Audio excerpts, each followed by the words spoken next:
ಕರ್ತನು ದಯಾಪರನು, ಆದರೆ ಆತನು ತನ್ನ ಕೃಪೆಯನ್ನು ಸ್ವೀಕರಿಸಲು ಜನರನ್ನು ಒತ್ತಾಯಿಸುವುದಿಲ್ಲ.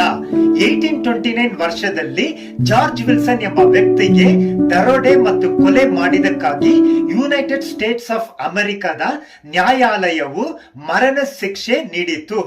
ಆಗಿನ ಅಮೆರಿಕ ದೇಶದ ಪ್ರೆಸಿಡೆಂಟ್ ಆಂಡ್ರ್ಯೂ ಜಾಕ್ಸನ್ ಜಾರ್ಜ್ ವಿಲ್ಸನ್ಗೆ ಕ್ಷಮೆ ನೀಡಿದರು.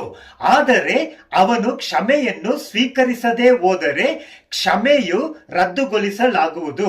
ನ್ಯಾಯಾಲಯವು ಈ ಕೆಳಗಿನ ನಿರ್ಧಾರವನ್ನು ನೀಡಿತು.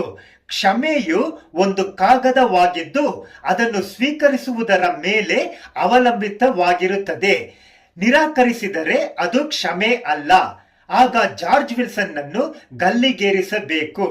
ಹಾಗೆ ಜಾರ್ಜ್ ವಿಲ್ಸನ್ ಕ್ಷಮೆಯನ್ನು ನಿರಾಕರಿಸಿದರಿಂದ ಅವನನ್ನು ಗಲ್ಲಿಗೇರಿಸಿ ಕೊಂದರು. ನಿಜವಾಗಿಯೂ ಕ್ಷಮೆಯು ನಂಬುವ ವ್ಯಕ್ತಿಗೆ ಮಾತ್ರ ದೊರೆಯುವುದು. ಪ್ರಿಯರೇ, ಈ ಘಟನೆಯನ್ನು ನಾನು ಓದಿದಾಗ ಯೇಸು ಕ್ರಿಸ್ತನೊಂದಿಗೆ ಸಿಲುಬೆಗೇರಿಸಲ್ಪಟ್ಟ ಇಬ್ಬರು ಕಳ್ಳರನ್ನು ನಾನು ನೆನಪಿಸಿಕೊಂಡೆ. ಅವರಲ್ಲಿ ಒಬ್ಬನು ಯೇಸುವಿನಲ್ಲಿ ನಂಬಿಕೆ ಇಟ್ಟನು.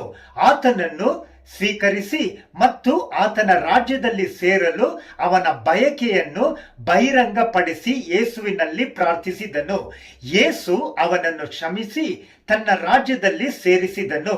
ಆ ದಿನದಿಂದ ಪಶ್ಚಾತ್ತಾಪಪಟ್ಟ ಆ ಕಳ್ಳನು ದೇವರ ಸನ್ನಿಧಿಯಲ್ಲಿ ಸಂತೋಷದಿಂದ ವಾಸಿಸುತ್ತಿದ್ದಾನೆ. ಎರಡನೇ ಕಳ್ಳನು ಯೇಸುವನ್ನು ದೋಷಿಸಿ ಮಾತನಾಡಿದನು. ಇನ್ನೊಬ್ಬ ಕಳ್ಳನ ರಕ್ಷಣೆಯನ್ನು ನೋಡಿದ ನಂತರವೂ ಅವನು ಪಶ್ಚಾತ್ತಾಪ ಪಡಲಿಲ್ಲ ಮತ್ತು ಯೇಸುವಿನಲ್ಲಿ ನಂಬಿಕೆ ಇಡಲಿಲ್ಲ. ಅವನಿಗೆ ದೇವರ ಬೆಲೆಯಾದ ಅವಕಾಶ ಸಿಕ್ಕಿತು. ಅದನ್ನು ಅವನು ಉಪಯೋಗಿಸಿಕೊಂಡಿದ್ದರೆ ಅವನ ಇಟರ್ನಲ್ ಡೆಸ್ಟಿನಿ ಬದಲಾಗುತ್ತಿತ್ತು. ಆ ಕಳ್ಳನು ಯೇಸುವಿಗೆ ತುಂಬಾ ಹತ್ತಿರವಾಗಿದ್ದು ಜನರ ಪಾಪಗಳಿಗಾಗಿ ಯೇಸು ಬಳಲುತ್ತಿರುವುದನ್ನು ಮತ್ತು ಪ್ರಾಣ ಅರ್ಪಿಸಿದನ್ನು ಅವನು ಗಮನಿಸಿದನು.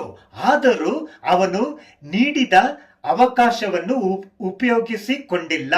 ಈಗಲೂ ಅವನು ಪಾತಾಳದಲ್ಲಿ ಖಂಡಿತವಾಗಿಯೂ ಅವಕಾಶವನ್ನು ಸ್ವೀಕರಿಸದೆ ಬಿಟ್ಟದಕ್ಕಾಗಿ ದುಃಖಿಸುತ್ತಾನೆ ಮತ್ತು ಅವನ ದುಃಖ ಎಂದಿಗೂ ಮುಗಿಯುವುದಿಲ್ಲ.